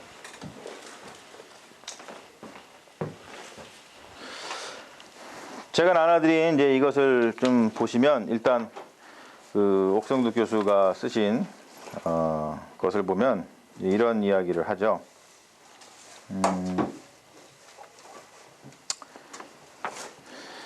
우리 한국 기독교 역사 내에서도 계속 그 이단은 계속 나왔어요. 그리고 제가 이제 저 조지아에 있을 때 2014년도인가 뭐 그때쯤에 그 목사님들을 상대로다가 이 신천지에 대한 특강을 좀 제가 연 적이 있어요. 그래서 그때 신천지가 그 요한계시록을 어떻게 왜곡하는지 뭐 이런 것들을 제가 다 분석해 가지고 이렇게 특강을 하면서 신천지가 근본적으로 뭐가 문제인지를 좀 특강을 한 적이 있는데요. 여기 이제 그런 것들을 굉장히 잘 이 옥 교수님이 잘 해나셨는데 그 밑에 보면은 기본적으로 신천지가요 신학이 굉장히 엉성해요. 네, 얼마나 엉성하냐면 네, 성경을 짝 읽기 합니다. 아주 교묘하게 짝 읽기를 합니다. 네, 아주 교묘하게 짝 읽기를 해요. 그래서 기존 이단들의 교리를 갖다가 굉장히 이렇게 막 선별해가지고 종합을 하는데 뭐 말도 못해요. 그 들여다가 보면은 정말 조잡해요. 근데 이 이야기는 이레나이우스나 터툴리안도 똑같은 얘기를 해요. 그 당시에 그 영지주의에 대해서 막 조잡하다고 얘기를 해요. 이게. 그리고 무엇보다 이것 때문에 이제 걸리는 거예요. 성경에 영해라는 걸 합니다, 이 사람들이. 영해라는 것은 뭐냐면 성경을 갖다가 다 알레고리 그리고 우화적으로다가 성경을 갖다가 해석하는 거예요. 이게. 그 성경이 무엇을 의미하는지를 이렇게 우리가 지금 성경 비평하듯이 이렇게 하는 게 아니라 다 알레고리컬하게 우화적으로다가 합니다. 그래서 이제 이 대표적인 예가 그거잖아요. 뭐 14만 4천 명, 그렇죠? 14만 4천 명. 우리가 뭐 이러한 의미도 그렇고 다 우리 요한계시록 할 때 살펴봤습니다만 이 사람들은 이거를 자기네 유리하게 이거를 알레고리컬하게 끌어다가 쓰죠. 그래서 우리 그 신천지가 14만 4천 명이 딱 되면은 그러면은 하늘에 있는 영 14만 4천 명이 내려와서 뭘 하려면 이게 이제 결합을 하는 거예요.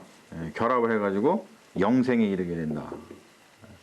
그리고 하늘에 있는 영이 내려와서 이마니하고 결합해서 영원한 메시아가 된다. 이렇게 얘기해요.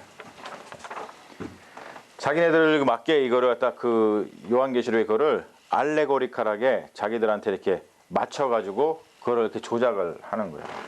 그러면 이만희가 죽으면 어떻게 되는 거야? 그 사람들이.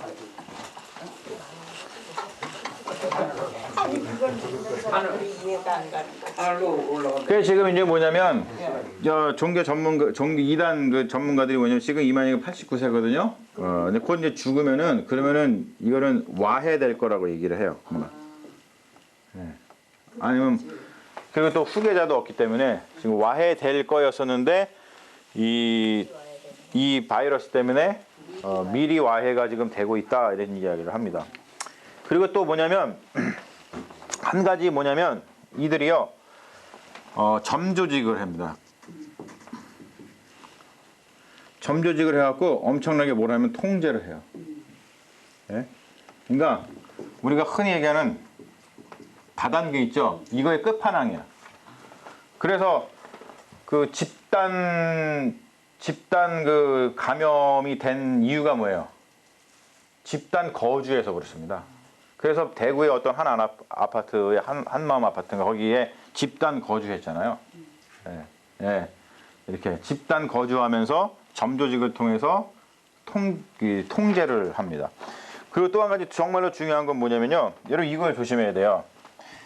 이들은요 이거를 굉장히 중요하게 생각합니다.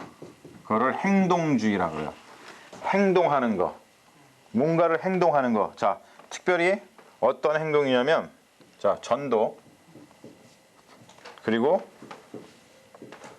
성경 공부 그리고 집회 그리고 헌금 강조.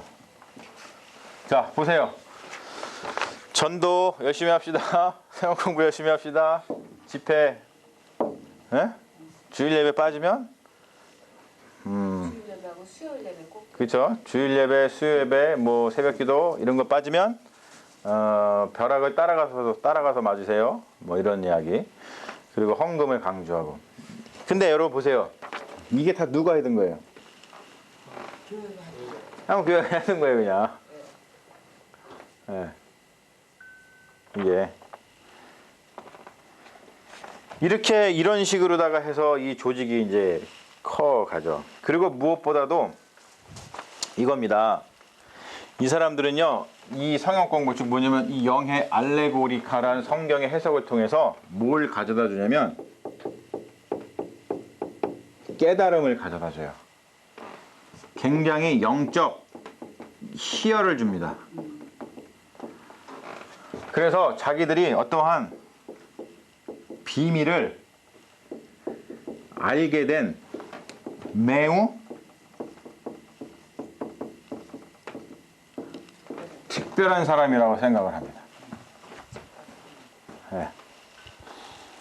여러분 저거가요 굉장히 사람들을 이끄는 겁니다. 그래서 저걸 갖다가 뭐냐면 비밀을 자기들만 알게 됐다 그래가지고 그걸 배타적이라고 얘기하죠. 배타적 엘리트주의를 생산합니다. 젊은이들이 왜 빠지는지 아세요?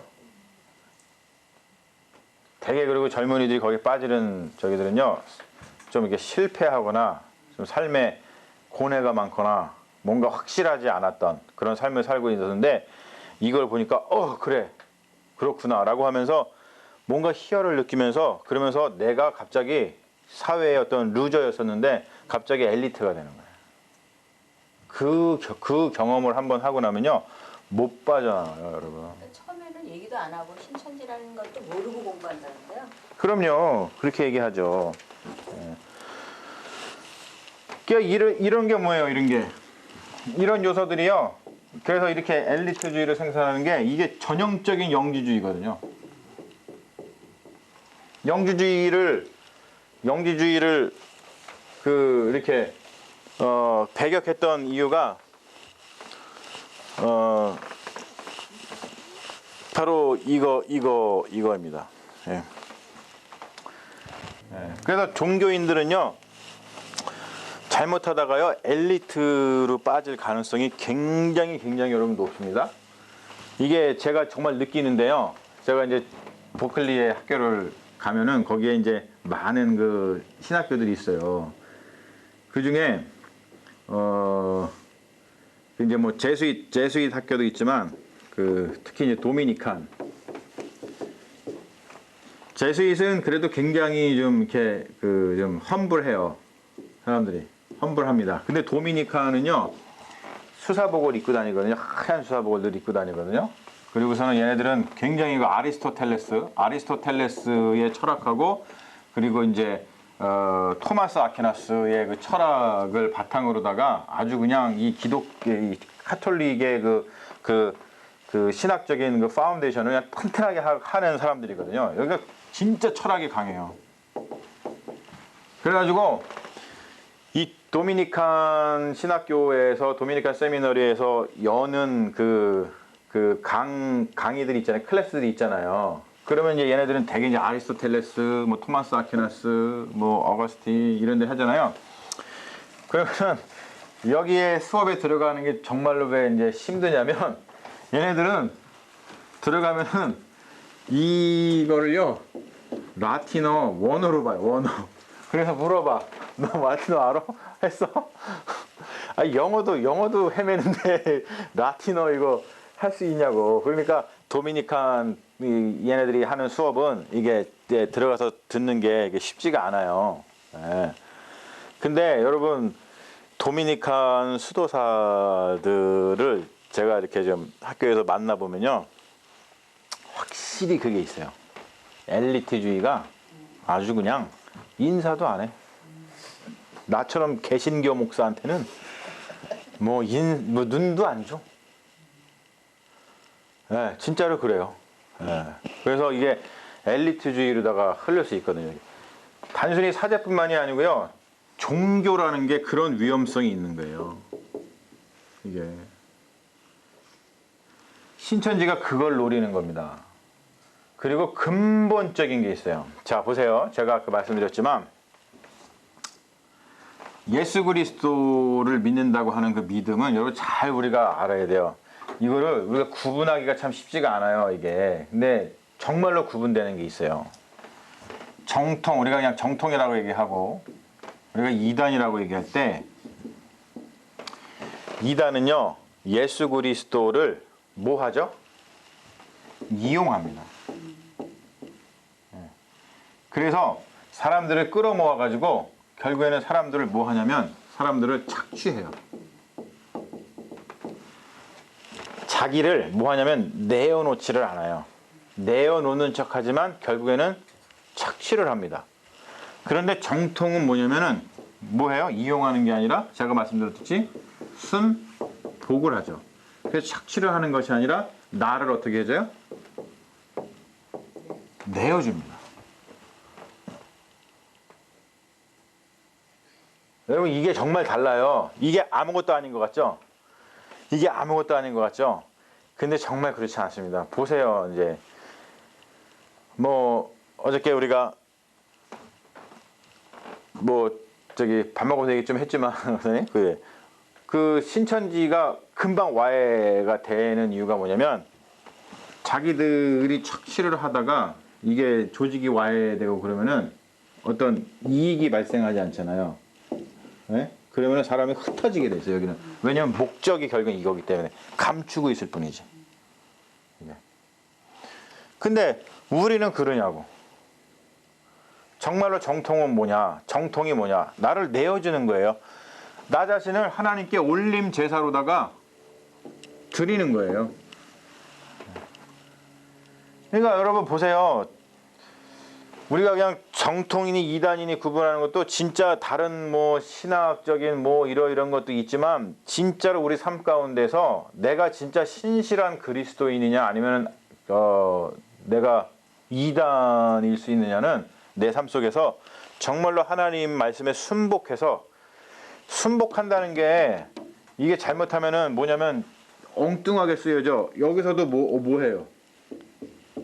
여기도 순복하죠? 그렇죠? 근데 순복을 통해서 뭐래요? 착취를 한단 말이에요.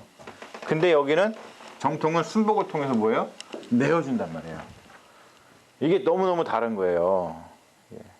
그래서 우리의 신앙이 정말로 예수님을 정말 따르는 신앙인지 아닌지를 나 스스로를 우리가 보고 우리가 정통 교회인지 아닌지를 이렇게 보고 그런 것들을 볼 때 이거를 잘 봐야 돼요. 이게 순복하는 것 같으면 그리고 또 하는 것 같으면서도 내어주느냐 착취하느냐.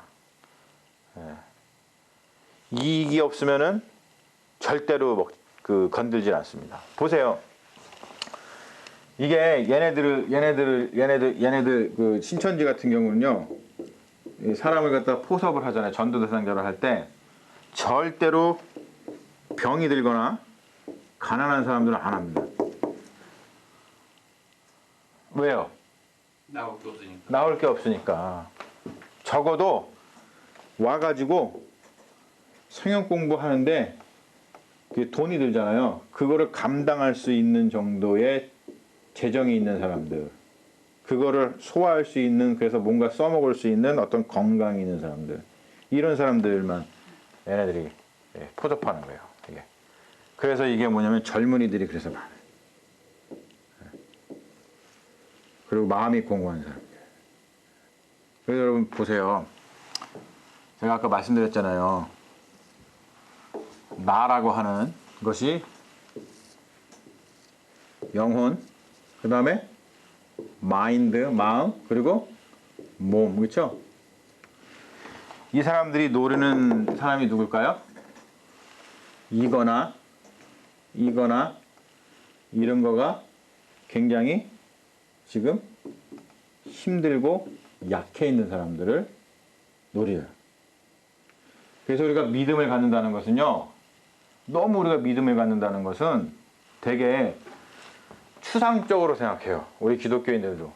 믿음을 갖는다는 것은 추상적으로 생각하면 안 됩니다. 믿음을 갖는다는 것은 영이 건강하고 마음이 건강하고 몸이 건강한 거를 믿음이라고 그러는 거예요, 여러분. 그러니까 여러분 열심히 몸 건강을 위해서, 마음 건강을 위해서, 영적인 건강을 위해서 여러분 부단히 우리가 서로가 서로를 격려하면서 서로가 서로 이렇게 노력을 해야 되는 거예요. 이게 너무너무 중요하죠. 네.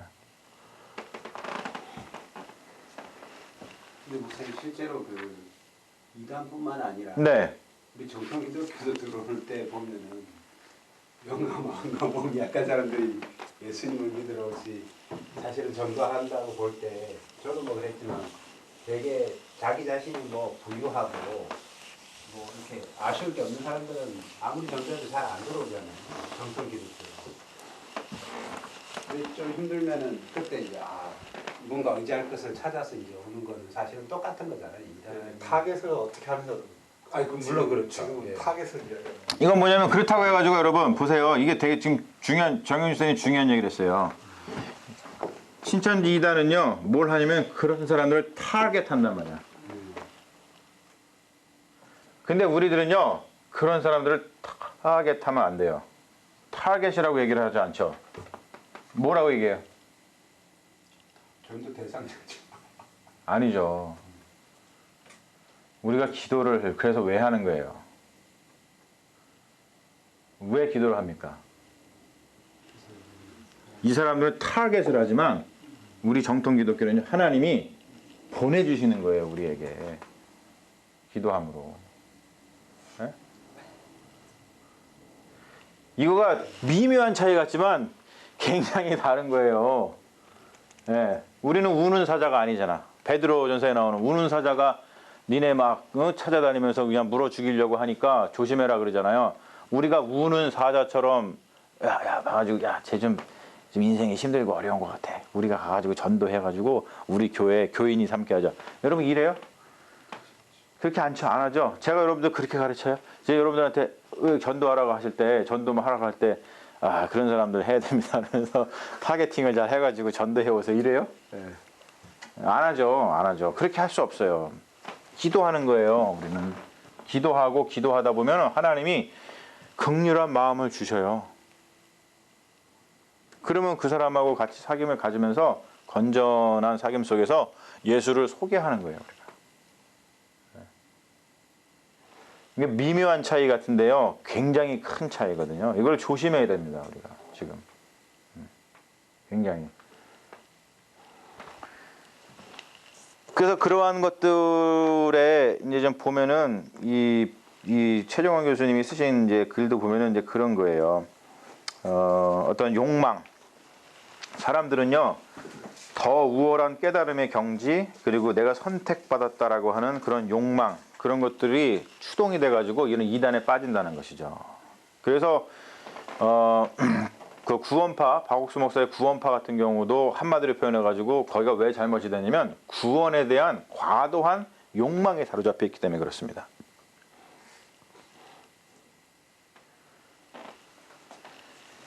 그리고 또 나눠드린 그 한겨레 기자가 쓴 연합뉴스 기자가 쓴 그 이용 그 기자가 쓴 그 신천지 교단의 폭풍 성장 세 가지 비밀 중에 비유풀이, 조건부 종말론, 다단계 조직. 예.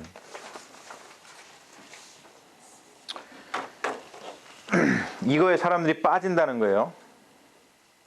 비유풀이, 조건부 종말론, 다단계 조직. 예. 그래서 요거는 여러분들이 한번 좀 읽어보세요. 그냥 시간 났을 때 오늘 나눠드렸으니까 한번 읽어보시면 좀 좀 더 이해가 될 거라고 생각을 합니다. 자, 그래서 언제나 우리가 예수 그리스도를 따른다, 예수 그리스도를 믿는다라고 하는 것은 아주 큰 의미를 가지고 있는 거예요. 우리 스스로를 예수 그리스도처럼 과연 올림제사로 드리느냐. 우리는 믿음을.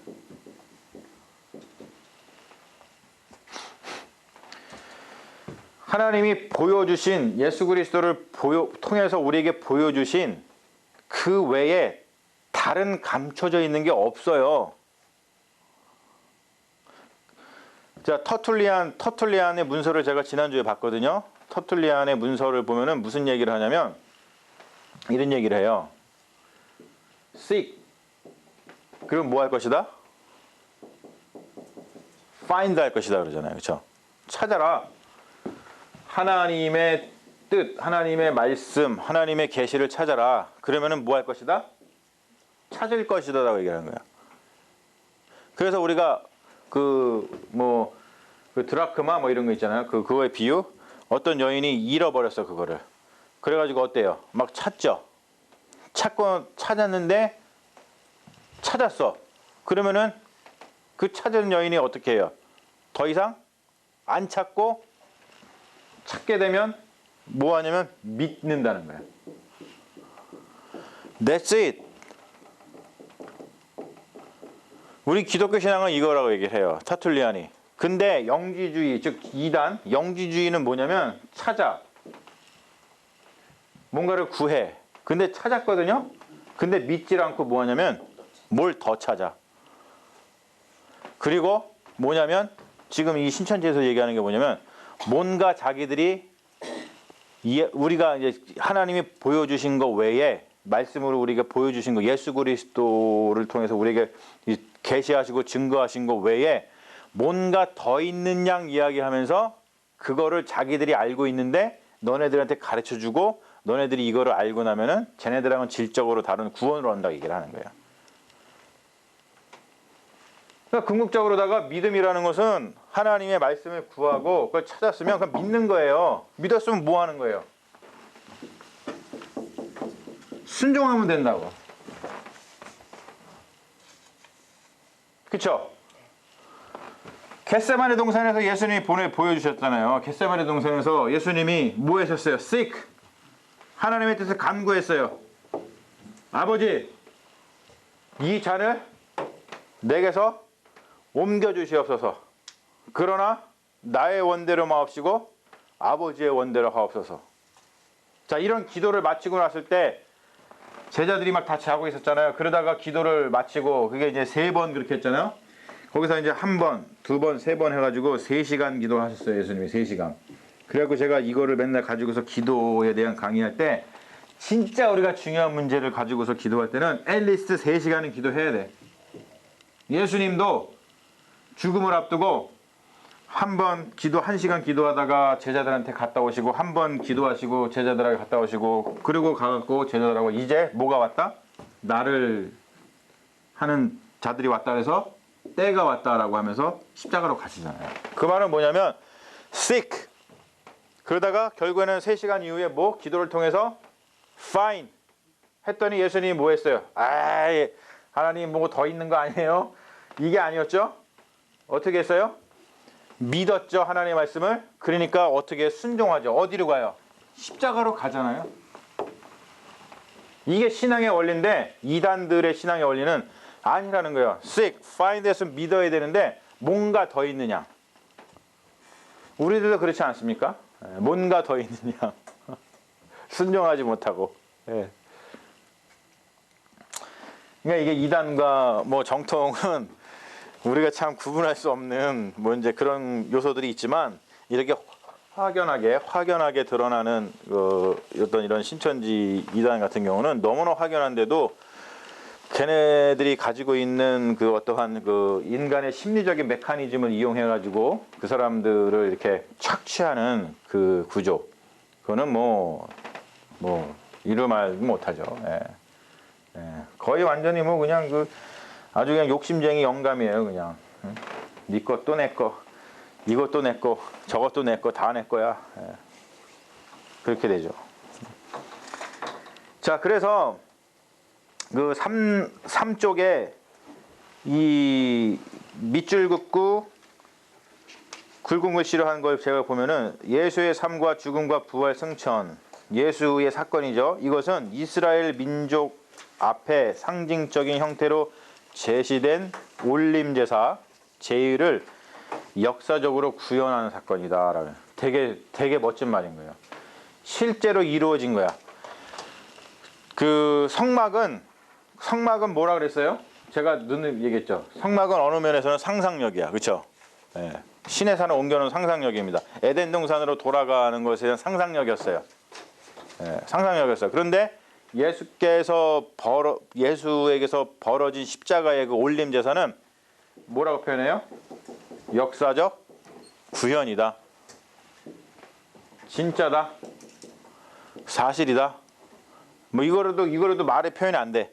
진짜 성취가 된 거예요. 성취가. 그래가지고 예수님이 그 얘기하는 거예요. 나는 곧 길이요 진리요 생명이니 나로 맘지 않고서는 아버지께로 올 자가 없느니라가 이런 깊은 뜻을 사실은 가지고 있는 거예요. 이것을 뭐 예수 안 믿어. 우리는 이걸 갖다 또 도구마로 변형시켜가지고 야 너 믿어 안 믿어? 믿으면은 뭐 구원받았어. 믿지 않으면은 구원 못 받았어. 우리는 자꾸 이렇게 생각하는데 그건 정말로 예수의 사건을 정말 저급하게 우리가 다시 이렇게 내팽개치는 거고요. 그런 뜻이 아니에요. 이게 굉장히 포괄적인 의미입니다. 예, 얼마나 놀라운 의미인지는 몰라요. 예. 자, 찢어진 휘장, 공강복음, 마태, 마가 복음에 보면은 동일하게 이야기하는 것이 있어요. 그게 뭐냐면은 찢어진 휘장에 대한 이야기를 합니다. 자, 거기서 보면 마가복음에서 보면은 예수께서 큰 소리를 지르고 숨지시니라. 이제 성전의 휘장이 위로부터 아래로 찢어져 둘이 되니라. 자, 그거를 보고 섰던 백부장이 그거가 그렇게 죽는 것을 보고서 뭐라고 고백해요? 이 사람이 진실로 하나님의 아들이었도다 라고 고백을 합니다. 아주 클라이막스입니다. 이게 왜냐면, 자, 보세요. 자, 산이 이렇게 있었다 그랬죠?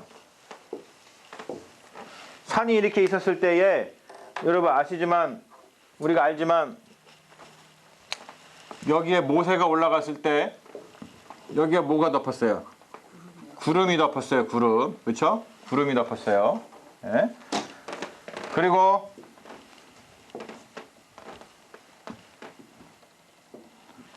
자, 여기가 이제 들어가서 쭉 가면은 여기에 뭐가 있어요? 휘장이 있죠? 휘장을 해놓은 이유가 뭐예요? 그게 아니라 이 휘장이 뭘 의미하냐면 이게 바로 여기 하나님이 계시잖아요. 여기를 들어가는 이게 하늘의 역할을 하는 거예요. 하늘. 휘장이 하늘의 역할을 하는 거예요. 그래서 땅과 속된 것과 거룩한 하나님을 구별하는 거예요. 하늘. 그래서 하늘과 땅이라고 얘기하는 거예요. 이게. 그러니까 이게 단순히 이혼론이 아니고요. 어떤 거룩함, 하나님의 거룩함을 구분하는 영적인 구분인 거예요. 이게. 이혼론적인 구분을 우리가 생각하면 안 돼요. 자, 그런데 휘장이 찢어졌다. 자, 하나님이 여기에 계시고 하나님이 그리고 하늘이 있어. 하늘인데 이게 뭐라고요? 휘장이에요. 그렇죠? 그리고 예수님이 십자가에서 어디서 땅에서 돌아가셨어요. 근데 휘장이 뭐 했다? 찢겨졌다라고 하는 뜻은 무슨 뜻이겠어요? 하나님과 우리 사이를 나누고 있던 하늘이 없어졌다는 거예요. 다른 말로 표현해서 처음에 제가 얘기했듯이 하늘과 땅의 구분이 사라져 버렸다는 뜻이에요. 그래서 우리가 하나님께로 올라갈 수 있는 길이 열렸다는 뜻입니다. 휘장이 찢겼다는 뜻이 그런 뜻인 거예요. 그래서 성전 제2 전체를 상징하는 찢어진 휘장은 실제로 레위기적인 제도가 폐기된 거예요. 없어져 버린 거예요. 이것에 대한 이야기를 충분히 하는 성경이 어디예요? 히브리서입니다. 히브리서. 폐기되고 하나님께 나아가는 새로운 길이 예수 그리스도 통해서 열렸다라고 하는 겁니다. 자, 이제 마지막 이야기 하고서 이제 끝날게요. 뭐가 중요하냐 이제. 자, 보세요. 이제 되게 중요한 이야기를 하는데 이것도 이제 우리가 이걸 알게 되면은 아주 그 이단들의 말 같지도 않은 얘기를 우리가 하게 되죠. 뭐냐면, 자, 마지막 챕터가 뭐냐면 세례자 예수예요.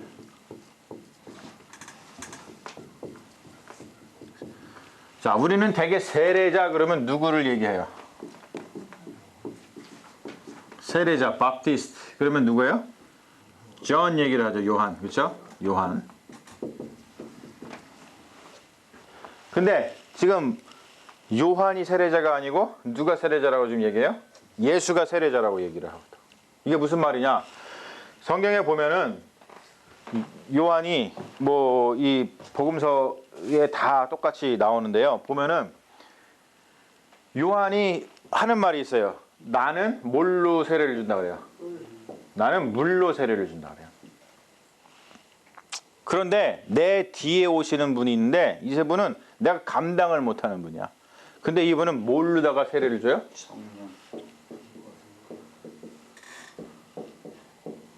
성령. 이 말은 뭐냐면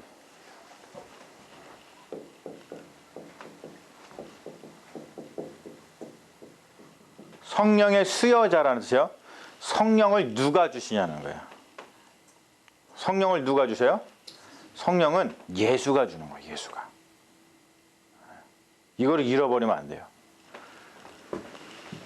성령은 예수가 주는 거예요. 그래서 예수님께서 아까도 여쭤봤지만 부활하고 나서 계속 제자들한테 뭐 받으라고요? 성령 받으라. 야, 성령 받아라. 성령 받아라. 왜?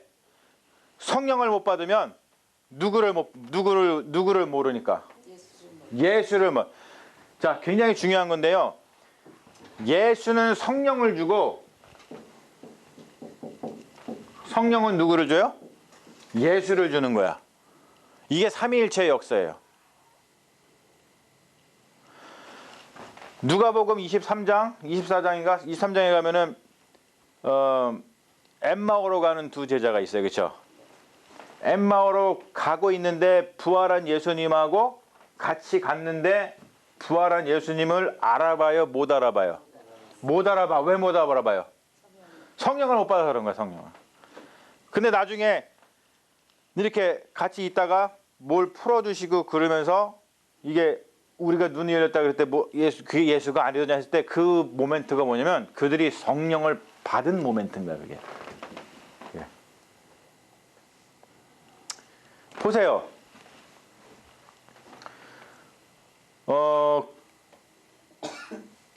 고린도전서에서도 얘기하듯이 예수님이 부활하셔가지고 몇 명의 제자들한테 보이셨다 그랬어요. 500여 명의 제자들이 보여도 500명. 네? 그리고 난지 뭐 며칠 되지 않은 나 팔싹동이 같은 나한테도 보이셨다. 이렇게 얘기한단 말이에요.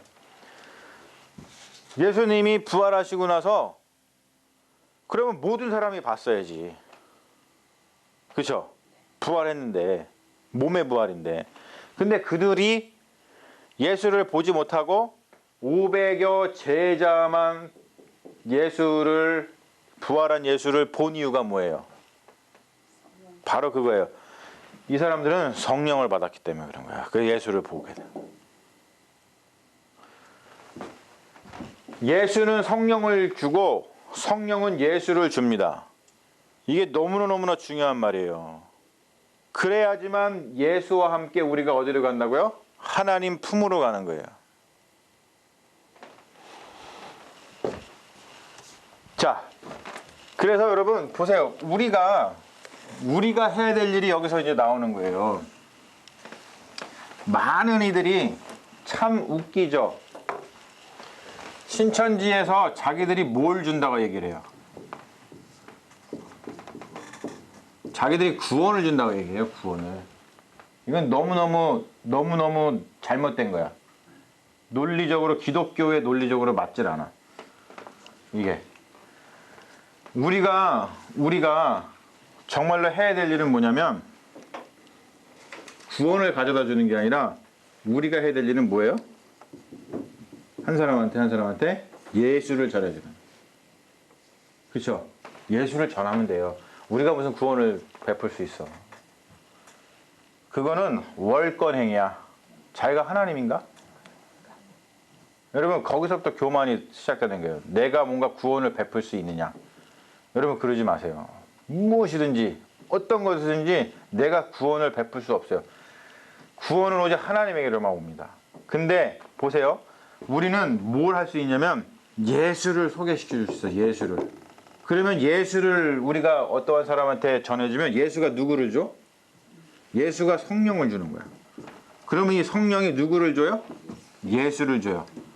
그래서 이 성령이 주신 예수를 통해서 어디로 가요? 하나님 품으로 가는데 이게 뭐라고요? 이게 구원이라는 거야.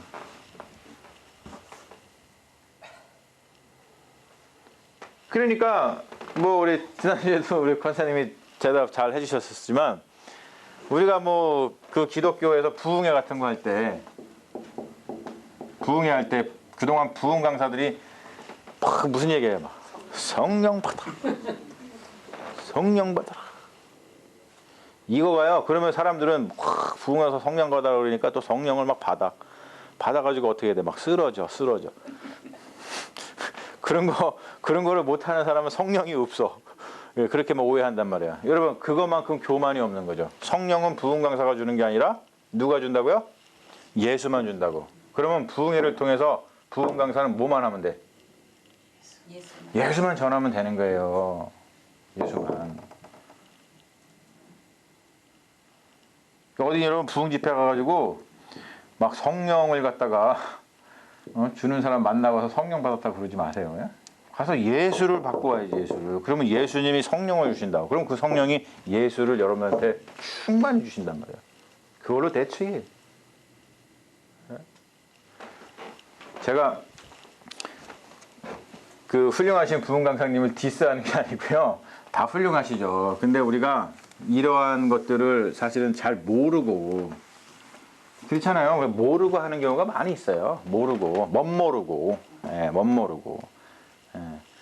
그러니까 우리의 선교적인 사명이 뭔지를 이걸 통해서 깨달을 수 있어요, 여러분. 그렇죠? 우리의 선교적인 사명이 뭐예요?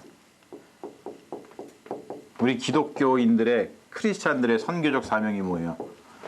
사람들한테 구원을 가져다 주는 거예요? 아니라고요. 우리 선교적 사명은 뭐냐면 예수 그리스도를 그 사람한테 전하는 거예요.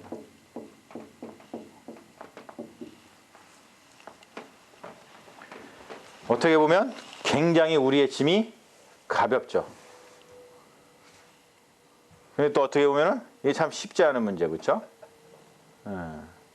그러니까 우리가 교회에서 맨날 생각해야 될 게 뭐예요? 우리 모여가지고 어떻게 하면은 예수를 전할까? 그래서 그 사람이 예수를 받아들이기만 하면 그 예수님이 그 사람한테 성령을 주셔서 그 성령이 그 사람한테 예수를 fully 우리가 전한 예수보다도 이건 우리가 전하는 거잖아요. 그렇죠? 우리가 전하는 예수보다도 성령이 그 사람한테 역사해서 주는 예수는요. 이루 말할 수 없습니다. 완전히 구원을 가져다 주는 예수죠. 예. 이해되시죠? 이 사역이.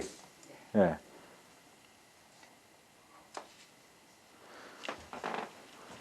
되게 중요한 거예요, 여러분. 그래서 우리가 예수를 전했을 때 예수가 성령을 주시게끔 해야지 우리가 주제넘게 예수를 전하면서 성령까지 베풀어서 예수를 충만히 알게끔 할 수 없어요. 그거는 성령만이 하시는 거예요. 예수를 충만히 알아서 저 사람이 정말로 예수의 사람이 되게 하는 것은 성령이 하시는 일이에요. 이해되시죠? 예.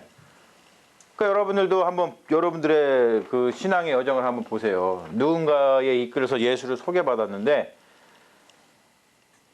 여러분들이 정말로 충만히 예수 안에서 내가 이 그리스도인으로다가 된 것은 그 사람을 통해서 만난 그 예수님이 나한테 성령을 주셨기 때문에 그 성령이 나한테 예수를 충만히 주었기 때문에 가능한 일입니다.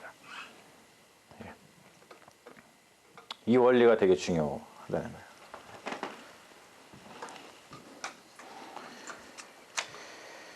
자, 그러므로 여러분 우리가 내 얘기를 통해서 우리의 어떠한 구원이 무엇인지 그리고 우리의 선교적인 사명이 무엇인지 이러한 것들 그리고 또 이런 걸 통해서 요즘에 한국 교회를 괴롭히고 있는 그리고 이 괴롭히는 것이 뭐 하루 이틀 얘기가 아니고 뭐 초대 교부 문서부터 보면은 그냥 기독교가 시작되자마자 계속해서 이 그 기생충처럼 붙어가지고 이 숙주인 우리 기독교에 붙어서 기생했던 그런 이단들이 있는데 그러한 이단들과 특별히 우리 신천지 지금 기생을 부리는 이단들과 우리가 올바른 믿음을 가지고 있는 그리스도인들이 뭐가 어떻게 좀 다른지에 대해서 이 레위기의 신학을 통해서 충분히 우리가 숙지하고 살펴볼 수 있었다고 생각을 합니다. 이단이 뭐 특히 대한민국에 그렇게 많은 건 아니에요? 아니죠. 예, 아니죠. 예, 전 세계에 다 있죠. 예, 어디나 다 왜 있죠. 하나님이 그거를 제어를 안 해주시나요? 뭐 우리가 이제 뭐 복음서에서도 있지만 뭐 그 밀과 가라지가 같이 자란다라고 하는 것이고 가라지를 뽑다가 밀까지 다친다. 그래서 나중에 추수할 때에 이제 밀과 가라지를 구분한다. 그런 얘기를 하시죠. 예. 그리고 저기 터툴리안이 그런 말도 해요. 지금 이제 권사님이 질문했듯이 터툴리안이 무슨 얘기하냐면 이단 they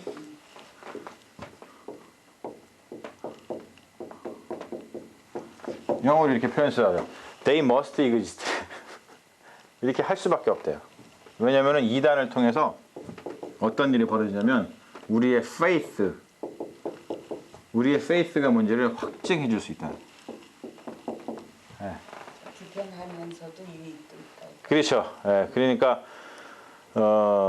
이걸 보면 참 희한하더라고. must exist. 이게 must exist 할 수밖에 없대요. 예, 그래서 저걸 통해서 진짜 우리 기독교 신앙이 무엇인지를 확증할 수 있기 때문에 그래서 그 터툴리안이 쓴 그 이단에 대한 책의 제목이 Proscription of Heresy입니다. 그러니까 이단에 대한 처방. 이런 뜻이에요. 이단이 있는데 그걸 어떻게 처방해가지고 이렇게 잘 섭관해가지고 믿음을 잘 지키자면 이제 그런 건데 뭐 하루 이틀 얘기가 아니기 때문에 그리고 이미 우리가 이제 그 문서들 같은 거를 공부를 안 해서 그렇지 제가 이제 그거 보면서 이제 페이퍼를 늘 써서 내야 되는데 써서 내면서도 언급을 했습니다만 지금 시대에 그런 터툴리안이라든지 초대 교부들이 이단들과 계속 싸우면서 그들이 뭐가 잘못됐는지 그리고 정청 기독교가 무엇인지를 이야기한 이런 문서들을 지금의 기독교인들이 더 열심히 좀 봐야겠구나 그런 생각을 하게 되더라고요. 예, 그래서 근데 이제 문제는 뭐냐면 그게 한국말로다가 번역이 거의 잘 안 돼 있어요. 예, 그러다 보니까 좀 접근성이 좀 떨어지고 또 영어도 되게 어려워요. 이게 막 되게 복잡하고 그래서 좀 접근성이 좀 떨어지긴 하는데 뭐 최대한 제가 이렇게 읽고 소화한 것들을 이런 성역 공부나 또 설교 시간에 이렇게 나누면서 우리의 신앙을 좀 지켜나가는 그런 노력들을 할 테니까요. 여러분들이 이렇게 좀 같이 하면 좋겠습니다. 구분하기 위해서 진짜를 찾고 가야 돼요. 더. 맞아요. 네, 말씀이 더 많이 드는 맞아. 지금 이제 그 말씀 되게 잘하셨어요. 내가 그 얘기를 내가 하려고 했는데 내가 까먹고 있다가 권사님 정말 잘하셨어. 지금 시대는요. 진짜로 신기해졌습니다. 정말 신기해졌어요. 이게 우리 기독교의 역사를 구분하면 이게 초기가 있잖아요. 그리고 쭉 있다가 지금 우리가 이게 이제 지금 현대라고 얘기를 해보세요. 이때가 그냥 중세라고 얘기를 하시고 이때가 어떤 때예요? 기독교의 번성 때예요. 최고로 트라이엄프라고 그래요. 트라이엄프. 기독교의 승리, 영광의 시대입니다. 근데 이 기점이 313년입니다. 자, 근데 이때 초기는 어떤 시기예요? 기독교. 네? 그렇죠? 박해의 시기입니다. 자, 그런데 보세요. 성경이 어느 때 쓰여졌어요? 성경은 이때 쓰여진 거예요. 그리고 신학의 발달은 언제 있어요? 신학의 발달은 이때 이제. 근데 희한하게 지금 현대는요, 기독교가 어디로 다시 돌아갔어요? 기독교가 굉장히 쇠퇴했고요. 거의 기독교가 박해 수준으로 가고 있습니다. 그러면 이때는 기독교가 번성을 하고 이 인스티튜셔널 처치로서 구원을 받으려고 하려면은 뭐만 하면 되는지 아세요? 그냥 교회의 권위에 그냥 복종만 하면 됐어요. 왜냐면은 그냥 이렇게 하면 돼. 그럼 그냥 별거 없어요. 예, 그래가지고 예배를 드리고 뭐 할 때도 그렇고 특별히 카톨릭을 보면은 무슨 성경만 봤어요? 라틴어. 그렇죠? 라틴어 성경만 봤어요. 예. 그러다가 이게 이제 1960년대 이후에 들어오면서부터 이 라틴어 성경으로 봤다는 뜻은 뭐냐면 성경을 누구만 봤다는 뜻이에요. 사제들만 본 거예요. 사제들만. 그럼 뭐 봐? 몰라도 그냥 사제들이 하는 대로 그냥 하면 됐다고 생각했어요. 근데 지금은 시대가 완전히 바뀌어가지고요. 기독교가 이때 성경이 이때 형성이 됐는데 지금 시대가 초기 기독교 시대하고 굉장히 닮아 있어요. 그러면은 지금의 기독교인들은 어디로 돌아가야 될까요? 당연히 성경으로 돌아갈 수밖에 없어. 왜냐하면 성경 자체가 박해의 시대에 쓰여져 있기 때문에 그 환란의 시대에 어떻게 믿음을 지키고 구원을 받을 것인가에 대한 철저한 이야기거든요. 그러니까 지금이 정말로 더욱더 성경을 갖다가 깊이 있게 우리가 들여다보고 같이 공부하면서 성경의 말씀을 붙들어야 될 시기가 왔다는 거예요. 이게. 그래서 성경이 되게 중요한 시기가 돼버렸어요. 오히려 이거는 단순히 제 이야기가 아니고요.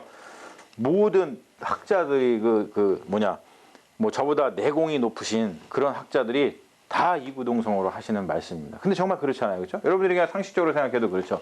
그래서 우리가 성경을 갖다가 더 중요한 시대가 이제 왔다는 것을 우리가 알 수 있다는 것이죠. 그래서 정말 성경을 공부 열심히 해야 돼요. 지금은 성경 공부를 열심히 해야 되는 시기가 왔어요. 단순히 지식을 쌓기 위해서가 아니라 우리 자신을 지키기 위해서 하나님의 계시 말씀이 무엇인가를 분명히 깨닫고 그 말씀에 순종해서 우리가 구원에 이르기 위해서 너무나도 중요한 시기가 왔다는 것을 우리가 서로 자각할 필요가 있다는 것이죠. 또 다른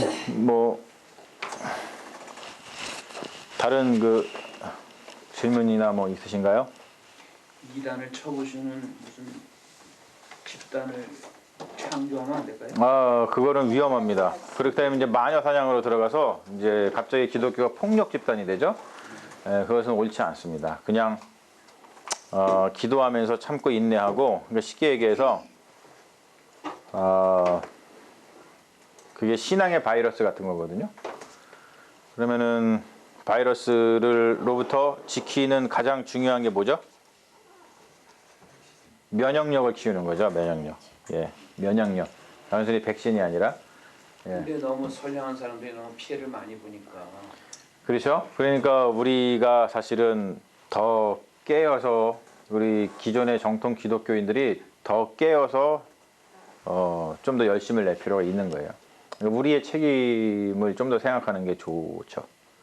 예. 예.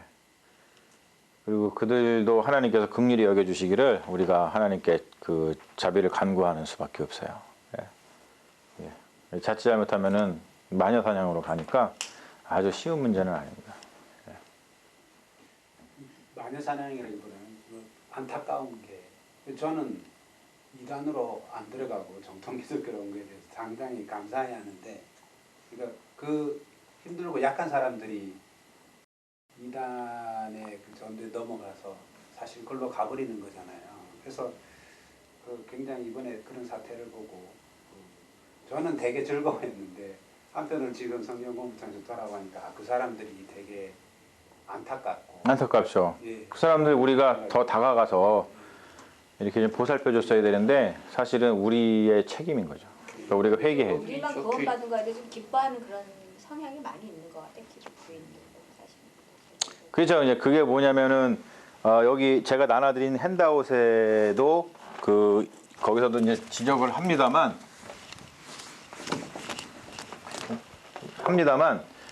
순종이라고 하는 것은, 순복이라고 하는 것은 언제나 나 자신에서 머무는 게 아니고요. 이게 사회로 나가야 되는 거예요.